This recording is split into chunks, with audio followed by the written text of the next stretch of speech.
Hello ನಮಸ್ಕಾರ ಎಲ್ಲರಿಗೂ. ಶ್ರಾವಣ ಶುರುವಾಗಿದೆ. ಇನ್ನು ಸಾಲು ಸಾಲು ಹಬ್ಬಗಳು. ಹಬ್ಬಕ್ಕೆ ಸ್ವೀಟ್ಸ್ಗಳು ಉಂಡೆಗಳನ್ನ ಮಾಡಬೇಕು. ಈ ಬೇಸನ್ ಲಡ್ಡು ಅಂತೂ ಎಲ್ರಿಗೂ ಇಷ್ಟ ಆಗುತ್ತೆ. ಪರ್ಫೆಕ್ಟಾಗಿ ಹೇಗೆ ಮಾಡೋದು ಅಂತ ಈ ವಿಡಿಯೋದಲ್ಲಿ ನೋಡೋಣ. ಇದನ್ನು ಮಾಡೋದಕ್ಕೆ ಒಂದು ಪ್ಯಾನ್ನ ಬಿಸಿಗಿಟ್ಟು 2 ಟೇಬಲ್ ಸ್ಪೂನಷ್ಟು ತುಪ್ಪ ಹಾಕೋತಾ ಇದ್ದೀನಿ. ಗೋಡಂಬಿನ ಸಣ್ಣ ಸಣ್ಣ ಪೀಸ್ಗಳಾಗಿ ಮಾಡಿಕೊಂಡು ತುಪ್ಪದಲ್ಲಿ ಫ್ರೈ ಮಾಡ್ಕೋಬೇಕು. ಮೀಡಿಯಮ್ ಫ್ಲೇಮಲ್ಲಿ ಇಟ್ಕೊಂಡು ಕೆಂಪುಗಾಗೋವರೆಗೂ ಫ್ರೈ ಮಾಡಿಕೊಂಡು ತೆಗೆದಿಟ್ಕೋಬೇಕು.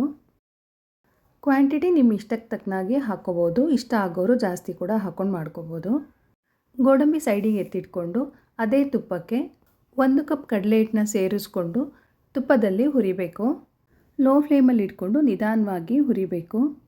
ಕಡಲೆ ಹಿಟ್ಟನ್ನ ಎಷ್ಟು ಚೆನ್ನಾಗಿ ಹುರಿತೀವೋ ಅಷ್ಟೇ ಚೆನ್ನಾಗಿ ಬೇಸನ್ ಲಡ್ಡು ಬರುತ್ತೆ. ಚೆನ್ನಾಗಿ ಹುರಿದಿಲ್ಲ ಅಂತಂದರೆ ಹಸಿ ಹಸಿ ವಾಸನೆ ಬರುತ್ತೆ, ಚೆನ್ನಾಗಿ ಅನಿಸಲ್ಲ ತಿನ್ನುವಾಗ. ನೋಡಿ, ತುಪ್ಪ ಜೊತೆ ಚೆನ್ನಾಗಿ ಮಿಕ್ಸ್ ಆಗಿದೆ. ಇವಾಗ ಉಳಿದಿರೋ ತುಪ್ಪನೂ ಸೇರಿಸ್ಕೊಂಡು ಚೆನ್ನಾಗಿ ಹುರ್ಕೊಳ್ಳೋಣ. 8ರಿಂದ 10 ನಿಮಿಷ ಹೀಗೇ ಲೋ ಫ್ಲೇಮಲ್ಲಿ ಹುರಿಬೇಕು.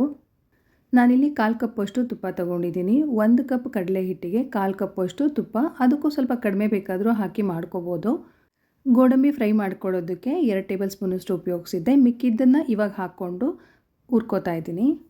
ನೋಡಿ, ಈ ರೀತಿ ಸ್ವಲ್ಪ ಹೊತ್ತು ಫ್ರೈ ಮಾಡ್ಕೊಂಡ ನಂತರ ಈ ಥರ ತುಪ್ಪ ಬಿಡ್ತಾ ಸಾಫ್ಟ್ ಆಗುತ್ತೆ. ಸಾಧ್ಯ ಆದಷ್ಟು ದಪ್ಪ ತಳದ ಪಾತ್ರೆನ ಉಪಯೋಗಿಸ್ಕೊಂಡು ಮಾಡಿ, ತಳ ಒತ್ತಲ್ಲ. ಕಂಟಿನ್ಯೂಯಸ್ ಆಗಿ ಮಿಕ್ಸ್ ಮಾಡ್ತಾನೇ ಇರಬೇಕು. ಕಲರ್ ಚೇಂಜ್ ಆಗ್ತಾ ಬರುತ್ತೆ ಕಡಲೆ ಹಿಟ್ಟಿಂದು, ಮತ್ತು ಎಣ್ಣೆ ಸ್ವಲ್ಪ ಬಿಡ್ತಾ ಬರುತ್ತೆ. ಆಗ ನಿಲ್ಲಿಸಿ ಸ್ಟವ್ನ ಆಫ್ ಮಾಡಿಕೊಂಡು 5ರಿಂದ 10 ನಿಮಿಷ ತಣ್ಣಗಾಗೋದಕ್ಕೆ ಬಿಡಬೇಕು. ಅಷ್ಟರಲ್ಲಿ ಸಕ್ಕರೆನ ಪುಡಿ ಮಾಡ್ಕೊಂಡು ಬರೋಣ. ನಾನಿಲ್ಲಿ ಅರ್ಧ ಕಪ್ಪಷ್ಟು ಸಕ್ಕರೆ ತೊಗೊಂಡಿದ್ದೀನಿ. 1 ಕಪ್ ಕಡಲೆ ಹಿಟ್ಟಿಗೆ ಅರ್ಧ ಕಪ್ಪು ಸಕ್ಕರೆ ಸಾಕಾಗುತ್ತೆ. ಸ್ವೀಟ್ ಜಾಸ್ತಿ ಬೇಕನ್ನೋರು ಇನ್ನು ಸ್ವಲ್ಪ ಜಾಸ್ತಿ ಹಾಕ್ಕೋಬೋದು. ಸಕ್ಕರೆ ಜೊತೆಗೆ 2 ಏಲಕ್ಕಿನ ಹಾಕಿ ಪೌಡರ್ ಮಾಡ್ಕೊಂಡಿದ್ದೀನಿ. ನೋಡಿ, ಇದು ತಣ್ಣಗಾಗಿದೆ. ಇವಾಗ ಪೌಡರ್ ಮಾಡ್ಕೊಂಡಿರೋ ಸಕ್ಕರೆ ಒಟ್ಟಿಗೆ ನಿಧಾನವಾಗಿ ಮಿಕ್ಸ್ ಮಾಡ್ಕೊಳ್ಳೋಣ. 1 ಕಪ್ ಕಡಲೆ ಹಿಟ್ಟಿಗೆ ಅರ್ಧ ಕಪ್ಪಷ್ಟು ಸಕ್ಕರೆ, 1/4 ಕಪ್ಪಷ್ಟು ತುಪ್ಪ, ಇಷ್ಟು ಕರೆಕ್ಟಾಗಿರುತ್ತೆ ಕನ್ಸಿಸ್ಟೆನ್ಸಿ.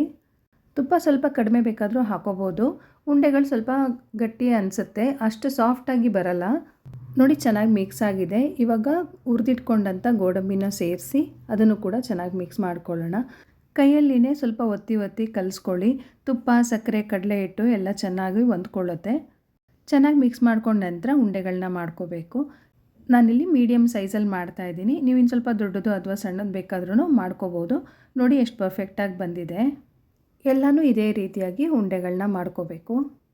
ನೋಡಿದ್ರಲ್ಲ, ಬೇಸನ್ ಲಾಡು ಮಾಡೋದಕ್ಕೆ ಎಷ್ಟು ಸುಲಭ ಅಂತ. ಜಾಸ್ತಿ ಪದಾರ್ಥಗಳು ಏನೂ ಬೇಕಿಲ್ಲ. ಕಡಲೆ ಹಿಟ್ಟು, ಸಕ್ಕರೆ, ತುಪ್ಪ ಇದ್ದರೆ ಆರಾಮಾಗಿ ಬೇಗನೆ ಮಾಡ್ಕೋಬೋದು. ಲಾಸ್ಟಲ್ಲಿ ತುಪ್ಪದಲ್ಲಿ ಕರೆದಿರೋ ಗೋಡಂಬಿಯಿಂದ ಡೆಕೋರೇಟ್ ಮಾಡ್ತಾಯಿದ್ದೀನಿ. ಮರಳಾಗಿ ರುಚಿಯಾದ ಬೇಸನ್ ಲಡ್ಡು ರೆಡಿಯಾಗಿದೆ. ನೀವು ಒಂದು ಸಾರಿ ಟ್ರೈ ಮಾಡಿ ಹೇಗೆ ಬಂತು ಅಂತ ಕಮೆಂಟ್ ಮಾಡಿ. ಟೇಸ್ಟ್ ಮಾತ್ರ ತುಂಬಾ ಚೆನ್ನಾಗಿ ಬಂದಿತ್ತು. ಮಕ್ಕಳು ಫೋಟೋ ತೆಗಿಯೋಕ್ಕೂ ಬಿಟ್ಟಿಲ್ಲ, ಆಗಲೇ ತೊಗೊಂಡು ತಿಂದಾಗಿತ್ತು. ನೀವೇ ನೋಡ್ಬೋದು ಎಷ್ಟು ಚೆನ್ನಾಗಿ ಬಂದಿದೆ ಅಂತ. ರೆಸಿಪಿ ಇಷ್ಟ ಆದರೆ ಲೈಕ್, ಶೇರ್, ಕಮೆಂಟ್ ಮಾಡಿ. Thank you for watching.